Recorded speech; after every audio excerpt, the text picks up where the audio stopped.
बहुत समय पहले की बात है। भगवान गौतम बुद्ध अपने शिष्यों के साथ एक गांव में भ्रमण के दौरान पहुंचे।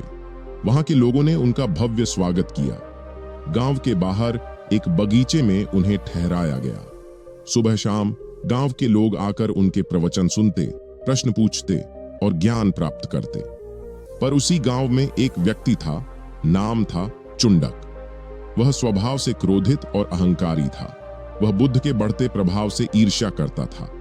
उसे यह पसंद नहीं था कि सारे गांव वाले एक सन्यासी के पीछे पागल हो गए हैं। चुंडक ने निश्चय किया कि वह बुद्ध की परीक्षा लेगा और उनका अपमान करेगा।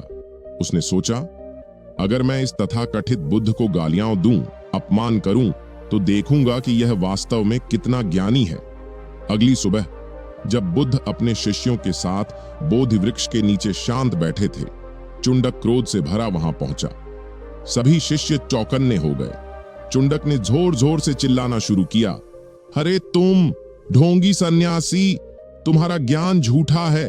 तुम लोगों को मूर्ख बना रहे हो। तुम कोई देवता नहीं, बस एक धोखेबाज हो। उसने बुद्ध को तरह तरह की गालियां दी, तिरस्कार किया और उनके पहनावे तक का मजाक उड़ाया।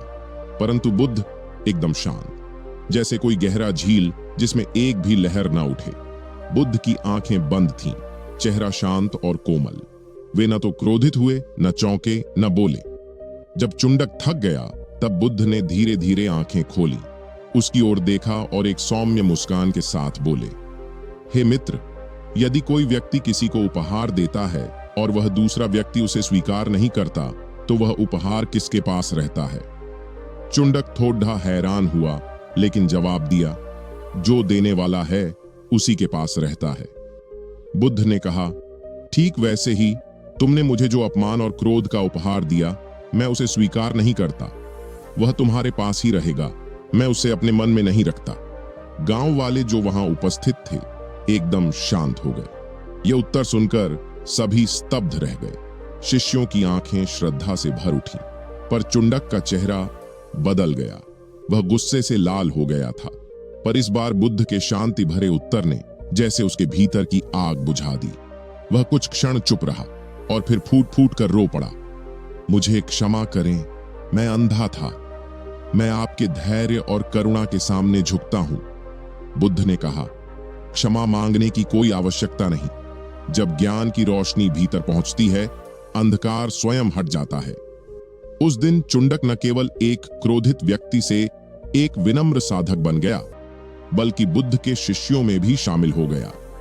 बुद्ध ने सभी से कहा, क्रोध को क्रोध से शांत नहीं किया जा सकता। वह तो केवल प्रेम और मौन से शांत होता है। जैसे जलती आग पर पानी डाल दिया जाए, वैसे ही मौन क्रोध को शीतल कर देता है। जब कोई आपको अपमानित करता है, तो मौन और संयम सबसे बड़ी शक्ति बन जाते हैं। प्रतिक्रिया देने के बजाय प्रतिक्रिया न देने का भी एक जवाब होता है। मौन हमेशा कमजोरी नहीं, बल्कि बुद्धि और आत्मनियंत्रण की निशानी है। जो गंदगी हमें दी जाए, उसे हम स्वीकार न करें, तो वह हमारे मन को नहीं दूषित कर सकती। दोस्तों, अगर ये कहानी आपको पसंद आई, तो हमारे YouTube चैनल को सब्सक्राइब करना न भूलें, ताकि ऐसे और भी वीडियोस आपको